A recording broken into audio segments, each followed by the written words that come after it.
हरे कृष्णा। तो जो माता जी, आज हम लोग ईशोपनिषद नहीं पढ़ेंगे। आज हम लोग ईशोपनिषद का ये एप्लीकेशन के बेसिस पे अभी आप सभी लोग में से मोस्टली लोग सुने ही होंगे एक केस के विषय में। तो फाइनली तो कंक्लूजन नहीं आया है कि क्या फाइनल रिजल्ट है उस केस का। वास्तव में उनकी पत्नी ने ही उनका मर्डर करा है, करवाया है, करा है, या किसी और ने कर रखा है, जो भी हो। बट ये पहला न्यूज़ है नहीं जो हमें देखने को मिला है। ऐसे देखा जाए तो वास्तव में मतलब एकदम बम्बार्डिंग ऐसे न्यूज़ का हमें देखने के लिए मिलता है। ये न्यूज़ थोड़ा हाईलाइट इसलिए हो गया बिकॉज़ इसमें कुछ इन्फ्लुएंशियल लोग थे, हाई प्रोफाइल अ, लोग थे जिनका अप्रोच मिनिस्टर्स तक था। तो चाहे वो सीएम और एमपी के सीएम तक था, फिर वो फाइनली इन तक पहुंचा, मेघालय के सीएम और हमारे इनके पास पहुंच गया, फिर अमित शाह जी के पास। तो थोड़ा हाईलाइट हो गया, मीडिया में आ गया, तो हम सभी लोगों ने उसको सुना जाना। और बट काफ़ी सारा ये मतलब काफ़ी स्प्रेड तो बहुत बड़े लेवल पे हो गया इसी कारण से। बट ऐसे बहुत सारे न्यूज़ हैं, इसके पहले भी हमने सुने हैं, बहुत सारे तो पता भी नहीं चलते हैं, आके ऐसे ही चले जाते हैं। जब इस तरह का कोई इंसिडेंट होता है तो फिर बाकी बहुत सारे न्यूज़ और निकल के आते हैं कि अच्छा कुछ समय पहले और भी हुआ था। नॉर्मली जो लोग हैं वो यही करते हैं कि अभी तो बहुत शॉक्ड होंगे, नेशन इज शॉक्ड, है ना। तो पहले तो शॉक्ड होते हैं, फिर थोड़ा दुखी होते हैं, फिर उसके बाद उस पे मेमे बनाते हैं, रील्स बनाते हैं, हँसते हैं, है ना। और उसपे कई सारे कुछ समय के बाद देखिएगा, अभी तो बहुत इस तरह के रील्स आ रहे हैं दुखी वाले, कुछ समय के बाद उसका मज़ाक उड़ाने वाले बहुत सारे रील्स आएँगे। उसके बाद हम भूल जाते हैं, है ना। उसके बाद भूल जाते हैं कि ठीक है कुछ ऐसा भी हुआ था, फिर हम कब जगते हैं, जब वापस से कुछ ऐसा होता है तो। तो ये केसेज़ आपको नहीं लगता काफ़ी बढ़ते चले गए हैं पहले कुछ समय में? तो डेफ़िनेटली इसका ऐसा नहीं है कि ये केसेज़ पहले नहीं हुआ करते थे, अभी भी है, पहले भी थे। ऐसा भी नहीं कह सकते कि अभी कुछ समय में ये केसेस बढ़े हैं। ये बट ये बात ज़रूर है कि सोशल मीडिया के कारण ये काइंड ऑफ वायरल हो जाते हैं, तो हमारे सभी के नॉलेज में आ जाते हैं। बट इस तरह के केसेस तो वास्तव में होते ही रहते हैं। तो बहुत ज़रूरी है कि बीइंग अ स्पिरिचुअल पर्सन्स, है ना, हम इन चीज़ों के ऊपर भी चर्चा करें, इन चीज़ों को भी समझें कि रूट कॉज़ क्या है। तो मैं वही सोच रहा था कि सबसे मतलब रूट कॉज़ कई लोग ये भी बोल रहे हैं कि है ना, देखो स्त्रियों को बहुत राइट्स मिल गए हैं, स्त्रियों को इतने सारे राइट्स मिले हैं, इसीलिए ये सारा कुछ हो रहा है और मन बढ़ गया उनका, है ना? अभी उनका सारा फर काटना चाहिए, उनके राइट्स को कम कर दो, पुरुषों के राइट्स हो, पुरुषों के अधिकार हो। अभी हम लोगों को भी मैसेज आ रहा है कि आप पुरुषों के अधिकारों के विषय में बात कीजिए, है ना? बट समस्या ये है कि क्या नारियों का शोषण बंद हो गया? पुरुषों के अधिकार के विषय में बात करें, उनको एम्पावर कर दें। बट प्रश्न बहुत महत्वपूर्ण है कि एक समय जब स्त्रियों का शोषण बहुत ज़्यादा होता था और तो उनके अधिकार को बढ़ाने के लिए अच्छी बात है, नियम्स वगैरह लॉज़ बढ़ने चाहिए, गवर्नमेंट भी अपने हिसाब से कार्य कर ही रही है। लेकिन प्रश्न चिन्ह यहाँ पे अगेन है कि क्या सारे स्त्रियों का शोषण बंद हो गया? क्या सारी स्त्रियाँ विक्टिम्स नहीं हैं अभी? हम ये क्यों भूल जाते हैं कि चाहे वो केस किसी स्त्री के साथ हो या फिर किसी पुरुष के साथ हो, एक एक स्त्री क्रिमिनल है, तो एक स्त्री विक्टिम भी तो है। आज एक पुरुष मतलब आज एक स्त्री क्रिमिनल हो रही है, तो कोई एक स्त्री विक्टिम भी तो है ना? तो अगर कहीं भी एक्स्ट्रा मैरिटल ये सारी जो भी चीज़ें आती हैं, तो एक कल्प्रिट भी होता है, एक क्रिमिनल भी होता है, बट साथ-साथ में एक ऐसा भी व्यक्ति, वैसा भी चाहे स्त्री हो, पुरुष हो, जो एक विक्टिम भी होता है। तो आज हम इस तरह से सोच रहे हैं कि नहीं सिर्फ़ उनके नियम्स में बदलाव कर देने से हो जाएगा, तो कुछ समय के बाद वही होगा कि जो मिसयूज़ करना है, जो खतरनाक टाइप के लोग हैं, वो वो तो चाहे पुरुष हो, स्त्री में हो, ये सारे नियम्स बनते हैं, उनका तो मिसयूज़ वो करेंगे ही करेंगे। लेकिन जो बेचारे इनोसेंट है, वो हमेशा ही सफ़र कर रहे हैं, है ना? तो हम अगर कुछ जैसे अभी स्त्रियों का वास्तव में सिर्फ़ नियमों को बहुत स्ट्रॉन्ग कर दिया गया, उसके कारण क्या हुआ कि जो कुछ बेचारे सीधे-साधे पुरुष हैं, उनका उनका शोषण काफ़ी बढ़ गया, है ना? मतलब जैसे लास्ट टाइम एक व्यक्ति था ना, उसको उसको अपनी इनोसेंसी को प्रूव करने के लिए सुसाइड करना पड़ा, है ना? क्योंकि समाज इस तरीके से ही सोचता है कि अगर गलती पुरुष की होगी, और ऐसे नियम भी हैं कि किसी भी अगर कोई व्यक्ति इनोसेंट है, तो उसको आसानी से उसको निचोड़ा जा सकता है। तो प्रश्न चिन्ह उठता है ना कि क्या सिर्फ़ नियमों को, सिर्फ़ लॉज़ को बहुत बढ़ाने से, बहुत स्ट्रॉन्ग करने से, स्ट्रिक्ट करने से शोषण क्या रुक रहा है? क्या शोषण रुक रहा है? और जब अभी तक नहीं रुका, तो फिर क्या आगे रुक जाएगा? एक सोचने की आवश्यकता है, सोचने की आवश्यकता है। तो अगर देखा जाए तो मोस्ट इम्पोर्टेंट जो रूट कॉज़ है, रूट कॉज़ अगर हम समझें तो एक ही है और वो है आध्यात्मिक ज्ञान का अभाव। Lack of spiritual knowledge. हम देखिए, जितना ज्यादा हम इस आध्यात्मिक ज्ञान से दूर होते जाएंगे ना, उतने इस समाज में इस तरह के केसेस बढ़ते जाएंगे। हम सोचिए, उस समाज में रहते हैं, उस सोसाइटी में रहते हैं हम, अगर जहाँ पे एक, अगर हम रामायण की बात करें तो एक ब्रदर ने, भरत जी अपने ब्रदर के लिए, उनको राजा बनाने के लिए अपना सब कुछ उन्होंने छोड़ दिया, सारा कुछ छोड़ दिया ना। तो एक भाई का सैक्रिफाइस हमें कहाँ देखने को मिलता है? रामायण में देखने को मिलता है। हम हमारे शास्त्रों में सावित्री जी के विषय में सुनते हैं, है ना, जैसे वो यमराज से लड़ गई अपने अपने पति को बचाने के लिए। तो ऐसी प्योरिटी थी, ऐसी उनकी प्योरिटी थी, जिसके कारण, उस प्योरिटी के कारण वो यमराज तक से फाइट करने के लिए रेडी हो गई, है ना, और उनको भी डिफीट कर दिया। तो ये प्योरिटी, ऐसे ऐसे का वर्णन हमारे शास्त्रों में मिलता है, ऐसे प्योर सोल्स, ऐसे प्योर लोगों का। तो ऐसे सैक्रिफाइस का तो सबसे बड़ी समस्या यही है कि आज के टाइम पे हम लोग ये आध्यात्मिक ज्ञान कुछ भी नहीं दे रहे हैं, और फिर रो रहे हैं कि ऐसा क्यों हो रहा है, क्यों हो रहा है, क्यों नहीं होगा, क्यों नहीं होगा। हमने ईशोपनिषद पढ़ा था, ईशोपनिषद का मंत्र वन, है ना, उसमें क्या बताया गया है? अगर सभी हम लोग याद करें तो ईशोपनिषद के मंत्र वन में बताया गया है कि हर किसी को भगवान ने अपना एक कोटा दिया है ना, राजस्थान वाला कोटा नहीं। तो हर किसी को भगवान ने क्या दिया है? अपना एक कोटा दिया है। किस चीज के लिए? सेंस ग्रेटिफिकेशन के लिए नहीं दिया है, भगवान की सेवा के लिए दिया है। क्योंकि पर्पस ऑफ लाइफ यही है, भगवान की सेवा करना, उनको प्रेम करना, उनको सर्व करना, और फाइनली यहाँ से निकलना, भगवान को प्राप्त करना। तो ये अल्टीमेट गोल ऑफ लाइफ है। और इसी इसी पर्पस को सॉल्व करने के लिए, इसी पर्पस को सर्व करने के लिए, भगवान को प्राप्त करने के लिए हर किसी को भगवान ने एक कोटा दिया हुआ है। वो कोटा है कि वो अपने वो कोटा हर किसी का डिफरेंट है। उस तरीके से जैसे हर किसी की बीमारी अलग अलग होती है, उसके हिसाब से मेडिसिन अलग अलग दिया जाता है। ऐसे हम इस तरीके से नहीं रो सकते कि मेरी मेडिसिन काली क्यों है, मेरी मेडिसिन कड़वी क्यों है। अरे भैया, आपकी जैसी बीमारी, आपको मेडिसिन मिला है। ठीक उसी तरीके से हर किसी की बीमारी अलग अलग है, उसको अलग अलग जैसे मेडिसिन मिलता है, ठीक उसी तरीके से हर किसी के वास्तव में आध्यात्मिक रूप से देखा जाए, भौतिक रूप से जैसे हम देखते हैं सर्दी खांसी बुखार, है ना, टीबी, अलग अलग बीमारी है, उसी तरह आध्यात्मिक रूप से भी कई सारी बीमारियां हैं। किसी के अंदर, किसी को कंट्रोलरशिप की बीमारी है, किसी के अंदर द्वेष की बीमारी है, किसी के अंदर क्रोध की बीमारी है, किसी के अंदर पॉलिसिको की बीमारी है, अलग अलग बीमारियां हैं। और सबका इस भौतिक जगत में ट्रीटमेंट ही चल रहा है ना, सबका इस भौतिक जगत में ट्रीटमेंट चल रहा है। तो अलग अलग बीमारियों का सबको अलग अलग तरह की परिस्थितियां अलग अलग मेडिसिन के रूप में दी गई है। सबको अलग अलग परिस्थिति अलग अलग मेडिसिन के रूप में दी गई है, ताकि हम ये जो भौतिक जगत में हम आते हैं अपने कर्मों का फल भोगने के लिए, तो हमें जिस तरह की परिस्थितियां मिलती हैं हमारे कर्मों का फल भोगते हुए, और जो दूसरा पर्पस है, पहला तो यही है कि हमें अपने हर अलग अलग बीमारियां के अलग अलग मेडिसिन मिला हुआ है हमारे अंदर, काम जो भी चीजें हैं उन सभी को निकालने के लिए। तो वैसा ट्रीटमेंट तो चल ही रहा है हमारा।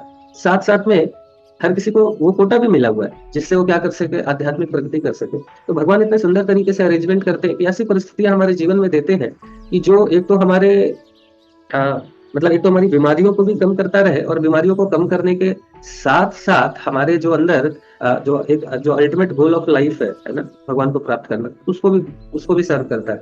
तो इस तरीके से दोनों पर्पस को देखिए, दो पर्पस, एक तो क्या है कि जो पिछला कर्म है उसको भोगना, उसको झेलना, और दूसरा है भगवान की प्राप्ति करना। तो हमारे जीवन में इस तरह की परिस्थितियों को भगवान दे देते हैं कि दोनों साथ साइमल्टेनियसली सर्व हो जाए, है ना, हमारी बीमारियां भी निकल जाए, हम शुद्ध भी हों, और साथ साथ हमारे जो भगवान को भी प्राप्त कर ले। तो इस तरीके से भगवान देते हैं, और यही चीज उपनिषद वन में बताया गया। लेकिन समस्या सबसे बड़ी यही है कि हम अपने कोटा से सेटिस्फाइड नहीं है। क्यों?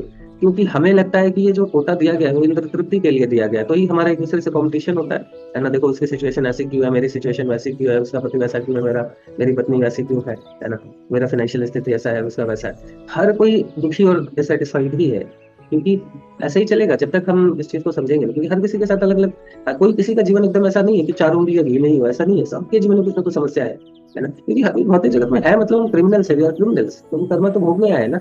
सब कुछ सभी को नहीं मिलने वाला है, लेकिन इतना जरूर सबको भगवान देंगे जो उसका जीवन का जो अल्टीमेट गोल है उसको सर्व कर सके। तो ये सब भगवान दे रहे हैं, बट समस्या यही है कि हम उस बात को समझ नहीं रहे, है ना। हम वो ईशोपनिषद का मंत्र नहीं समझ रहे। वही से उपनिषद क्या समझेंगे? हम अभी भगवत गीता भी नहीं समझते हैं, है ना। तो समाज में सबसे बड़ा अभाव इसी आध्यात्मिक ज्ञान का है, इसी स्पिरिचुअल नॉलेज का है। इसको लोग समझे तो ये सारे क्राइम सब कुछ अपने आप बंद हो जाए। अब देखिए, जो ईशोपनिषद मन को ढंग से समझ लेगा, तो उसको जो मिला है, चाहे जैसा पति जैसी पत्नी जो जिससे शादी हुई है, वो सेटिस्फाइड रहेगा। लेकिन समस्या यही है कि नहीं हो सकता है। क्यों? क्योंकि पता ही नहीं लगता है कि जीवन का पर्पस तो एंटरटेनमेंट है। जीवन का पर्पस एंटरटेनमेंट नहीं है, इनलाइटमेंट है। इनलाइटमेंट है किस रिगार्डिंग, भगवान को प्राप्त करने के रिगार्डिंग, वो जीवन का पर्पस है, एंटरटेनमेंट नहीं है। जीवन का पर्पस प्यूरिफिकेशन है, सेंस ग्रेटिफिकेशन नहीं है। जस्ट करें, हमारे जो कर्म है उसको प्यूरिफाई करना है। इन चीजों को समझना बहुत जरूरी है, और इन चीजों को जब तक हम नहीं समझेंगे, है ना, हम जितना भगवान से, आध्यात्मिक ज्ञान से दूर होते जाएंगे, हम सोचेंगे अरे तो पाषाण की बात है, इसका क्या करना है ना, तो कुछ ज्ञान ही नहीं है, सेक्रीफाइस की बात ही नहीं सिखाई गई, तो समस्या तो रहेगी। हाँ, ये स्मिता माता जी बताइए। हरे कृष्णा प्रभु जी, दंडवत प्रणाम। कृष्णा दंतम। आवाज आ रही है प्रभु जी मेरे? बिल्कुल आ रही माता जी, बताइए। प्रभु जी, मेरा प्रश्न इसी टॉपिक से रिलेटेड था। बताइए। प्रभु जी, मैं पूछना चाहती थी कि जैसे किसको कैसे मरना है, ये तो उसकी डेस्टिनी में लिखा हुआ है ना। तो एक तो ये उस इंसान का प्रारब्ध होता है कि वो कैसे मर रहा है, कैसे उसको इस जीवन से मतलब जाना है। तो प्रभु जी, मेरा बस यही प्रश्न था कि लेकिन अगर हम लोग इसको इस तरीके से देखेंगे तो उधर उसकी वाइफ भी तो उसने भी तो गलत किया, उसकी वाइफ ने भी तो गलत किया उसके साथ। तो प्रभु जी, ये बड़ा कंफ्यूजिंग है कि इस चीज़ को देखे कैसे कि ये तो उस इंसान का प्रारब्ध भी था और इधर इसकी वाइफ ने भी उसके साथ गलत किया। तो प्रभु जी, ये इसको कैसे देखें? देखिए माता जी, क्या है ना कि जब भगवान ने ये भौतिक जगत बनाया ना, तो इतना हॉरिबल नहीं बनाया। यहाँ पे भगवान ने बनाया कि हम, हमारे जो एक आइडिया है एक्सप्लोर करने का इस भौतिक जगत को, भगवान से इंडिपेंडेंट होकर हम कैसे सुखी हो सकते हैं। तो ये जो एक जीवात्मा के अंदर एक था कि शायद भगवान से हम अलग होकर ना सुखी रह सकते हैं, तो ट्राई करके देखते हैं। भगवान ने समझाया बेटा ऐसा नहीं होगा, बोले नहीं नहीं भगवान प्लीज। तो भगवान के चलो ठीक है, तो इस आध्यात्मिक जगत में तो संभव नहीं है, भौतिक जगत तुम्हारे लिए बनाते हैं और वहां पे एक्सप्लोर करके देख लो। यहाँ पे हम आते हैं और तो फिर हम नॉर्मल अपने सारी चीजों को फॉलो करते रहते हैं, और बट सेटिस्फेक्शन नहीं मिलता है। धर्म के रास्ते पे भी चलते हैं, है ना, मतलब धर्म के रास्ते पे द सेंस की नियम के हिसाब से जीवन जीते हैं, बट सेटिस्फेक्शन नहीं मिलता है। तो हमें लगता है, तो हम ये नहीं समझ पाते कि एक्चुअली वी आर, ये जो हैंकरिंग है हमारे हृदय की, ये हैंकरिंग सिर्फ और सिर्फ भगवान ही सेटिस्फाई कर सकते हैं ना। हम कितना भी चाह ले, हम सब के पास चवन्नी है, बट हम सोचते हैं कि हमारा पति हमको करोड़पति क्यों नहीं बना रहा है। भैया उनके पास भी चवन्नी ही है ना, वो खुद ही फ्रस्ट्रेटेड है, खुद ही सेटिस्फाइड नहीं है, खुद ही एंग्जाइटी में है, खुद he is also hankering for that love. तो हमें कहाँ से वो प्रेम देगा, चाहे वाइस वर्सा, है ना। तो लेकिन हमारा एक्सपेक्टेशन बहुत हाई होता है, क्यों? क्योंकि खुद ही कोई भी सेटिस्फाइड नहीं है ना। तो तो प्रॉब्लम क्या है कि जब हमने, तो फिर हमें लगना शुरू हुआ, जब हम पहले नियमों के हिसाब से सही सही कार्य करके, जब हमें वो सेटिस्फेक्शन, जब वो हैंकरिंग शांत नहीं हुई, तो हम रेदर देन, अब शास्त्रों को जिसने पढ़ा उसने समझ लिया कि अच्छा ये हैंकरिंग इसलिए शांत नहीं हो रही है क्योंकि जीवात्मा को अल्टीमेटली भगवान चाहिए। तो कुछ लोग फिर अपना रास्ता समझ गए कि अच्छा कभी नहीं सेटिस्फेक्शन मिल रहा है, भगवान की भक्ति करनी होगी, भगवान की भक्ति करके फिर वापस चले गए। बहुत सारे लोगों ने सोचा कि अरे नहीं, ये अपने, शायद अपने पति से, अपने पति, अपनी पत्नी, इन सबसे इंजॉयमेंट शायद नहीं मिल रहा है, उन्हें भी किसी और से मिल जाएगा, कुछ ऐसा करने से मिल जाएगा, कुछ वैसा करने से मिल जाएगा। तो उनके अंदर फिर डिजायर्स ऐसे डेवलप हुए, है ना, कि ठीक है कुछ इलिसिट रिलेशन करके देखते हैं, उसको एक्सप्लोर करते हैं, है ना। तो ये जो लॉज ऑफ कर्मा इस तरीके से मतलब काफी कॉम्प्लिकेटेड है, और तो वो इस तरीके से ऐसा करते हैं, वो मिला देते हैं, जिसके अंदर वो एक्सप्लोर करने का टेंडेंसी बन गया कि वो कुछ गड़बड़ करेगा ही करेगा, उसके अंदर वो एक डीप इंटेंस डिजायर बैठ गई है कि नहीं मुझे तो सेटिस्फाई, शायद इलिसिट रिलेशन कर देगा, शायद ऐसा करने से मैं सेटिस्फाई हो जाऊंगा। तो उसके अंदर वो चूंकि इंटेंस डीप डिजायर है, उस डिजायर को सर्व करना ही है उसको। तो फिर क्या होगा, भगवान ने समझाया, परमात्मा के रूप में समझाया कि बेटा ये गलत है, ये है, नहीं समझा उसने, है ना। तो फिर क्या है, और अभी क्या है माता जी की, कई बार बहुत सारे लोगों के मन में ऐसे विचार आते हैं, है ना, सारे लोगों के मन में ऐसे विचार आते हैं, सब ऐसा गलत नहीं करते हैं। कुछ जो बचपन से शास्त्रों वगैरह को पढ़ रहे हैं, उनका उनका थोड़ा इंटेलिजेंस और स्ट्रांग है, तो ये सारी चीजें। लेकिन अभी धीरे धीरे क्या हो रहा है ना कि हमारी ऐसी इच्छा आ रही है ना, बहुत सारे लोगों की ऐसी इच्छा आती है जो बहुत परेशान होते हैं, तो क्योंकि ऐसी इच्छा आती है, लेकिन सब ऐसा गड़बड़ क्यों नहीं करते हैं? क्योंकि कई लोग थोड़ा बचपन से थोड़ा एक आध्यात्मिक परिवेश में रहे, थोड़ा उनको सिखाया गया, समझाया गया, है ना, इन चीजों को बताया गया, तो उनके अंदर ये डिजायर को उनको समझ में आता है, नहीं ये गलत डिजायर है, ये सही नहीं है ऐसा करके। लेकिन जब ये प्रॉपर एजुकेशन, एजुकेशन का मतलब ही है ट्रांसफॉर्मेशन, है ना, ट्रांसफॉर्मेशन ऑफ थॉट्स, है ना, वैल्यूज, आइडियाज। तो जहाँ पे इस तरह का एजुकेशन नहीं है, वहां पे व्यक्ति के अंदर इस तरह के डिजायर्स, है ना, और स्ट्रांग होते जाते हैं, और स्ट्रांग होते जाते हैं, क्योंकि उसको डायरेक्शन नहीं मिला, अभी किधर भी जा रहे हैं डिजायर, है ना। अब चूंकि उसके अंदर वो इतने स्ट्रांग हो चुके हैं डिजायर, कि जब तक वो जीवात्मा फिर उसको सर्व करेगी नहीं, उस डिजायर को फुलफिल करने का प्रयास नहीं करेगी, वो शांति से बैठेगी नहीं। इस भौतिक जगत का जो पर्पस है वो दोनों ही है। उस जीवात्मा को जो उसका डिजायर है कि नहीं मैं ये गलती, मतलब शायद इसमें हैप्पीनेस है, तो भौतिक जगत बने, चलो एक्सप्लोर करके देख लो, एक्सप्लोर करके देख लो, और उसके बाद फिर वापस वहां पे आओ मेरे धाम। तो यहाँ पे भगवान उसका भी अरेंजमेंट करता है, अगर किसी को क्राइम करना है, कुछ भी करना है, तो उसी तरीके का कोई व्यक्ति जिसका भी इसी तरीके का करना है, जिसको इस तरीके का कुछ झेलना है तो दोनों को मिला देंगे। उनको उसका कर्मा मिल गया, इस व्यक्ति को, इस व्यक्ति के अंदर जो था वो उसने कर दिया, यानी इसके अंदर जो डिजायर थे इस तरह के कार्य करने का उसने कर दिया। बट प्रॉब्लम ये है कि ये कोई भी स्त्री या पुरुष जब वो क्राइम कर रहा है, सामने वाला व्यक्ति भले डिजर्व कर रहा हो, जब जो भी कर रहा हो, लेकिन अगर वो भी ये व्यक्ति क्राइम कर रहा है तो उसका तो रिएक्शन मिलेगा ना, मिलेगा ही उसको, है ना। हम यही तो इसलिए तो बोलते हैं कर्मा, साइकिल ऑफ कर्मा, क्योंकि सास भी कभी बहुत ही, और कभी ससुर जी भी कभी दामाद थे, ऐसा करके आज हम किसी से द्वेष कर रहे हैं, उसको अगर मार दिया या उसको हमने टॉर्चर किया तो अगले जीवन में फिर वाइस वर्सा भी होगा, इसी तरह से ये चलता रहता है। तो ये समस्या है। और दूसरा इसमें ये भी बात है माता जी कि हम लोग बीइंग डिवोटी, मतलब इस बात को तो समझते हैं कि कहीं ना कहीं उसके कर्म तो है ना, लेकिन क्या है कि अगर हम उस व्यक्ति को भी, चाहे जो व्यक्ति है जिसके साथ ऐसा हो रहा है, कर्मा उसने जो जीवन पैदा हुआ लेके 30 साल तक जीवित रहा, है ना, उस 30 साल तक अगर उसको भी, किसी व्यक्ति को भी अगर सही डायरेक्शन, सही ये मिल जाए तो कम से कम ठीक है, पास्ट कर्मा के कारण आज मेरी मृत्यु 30 साल में होने वाली है, 40 साल में होने वाली है, ठीक है चलेगा, लेकिन कम से कम अब फ्यूचर कर्मा तो इम्प्रूव हो जाएगा, है ना। फ्यूचर कर्मा तो इम्प्रूव हो जाएगा, फ्यूचर तो डायरेक्शन मिल जाएगा कि ठीक है, किस गलती कुछ तो हुआ है जिसके कारण। अभी तो क्या है कि जीवात्मा जो जिसने शरीर छोड़ा उसको क्या स्थिति होगी, कितनी पेनफुल स्थिति होगी, उसको समझ में नहीं आ रहा होगा मेरे साथ ऐसा क्यों हुआ, है ना। एक नॉर्मल हमें गाड़ी में रहते हैं, घर में रहते हैं, उससे अचानक से निकाल दिया जाए तो कितना पेनफुल होता है ना। उस समय तो समझ ही नहीं पा रही होगी आत्मा की इसका ऐसा हो क्यों रहा है ना? ऐसा हो क्यों रहा है, मतलब बहुत पेनफुल स्थिति होगी, है ना। तो इन चीजों को बताना समझाना बहुत जरूरी है हमारे लिए भी, है ना। हम भी ऐसा शांत नहीं बैठ सकते समाज को ऐसा झेलते हुए देखते हुए। ठीक है, क्लियर है होगा श्वेता माता जी आप तक? जी प्रभु जी, हरे कृष्ण। हाँ, यस, पूजा कर दो। हरे कृष्णा प्रभु जी। हरे कृष्णा माता। प्रभु जी, मेरा ये प्रश्न है, जिस तरह इस प्रकार के जो न्यूज़ वगैरह आती है उससे क्योंकि डिस्प्यूट तो घर में कुछ ना कुछ रहता ही है, तो उसकी वजह से ना जो भक्ति में नहीं होता है उसको इनसिक्योरिटी फील होती है, और उसकी वजह से वो उन न्यूज़ से प्रभावित होकर अपने अंदर एक धारणा बना लेता है कि भाई क्या पता मेरे साथ भी ऐसा हो, क्योंकि स्त्रियों के पास में राइट्स हैं और तो वो पता नहीं क्या यूज़ कर ले, मतलब।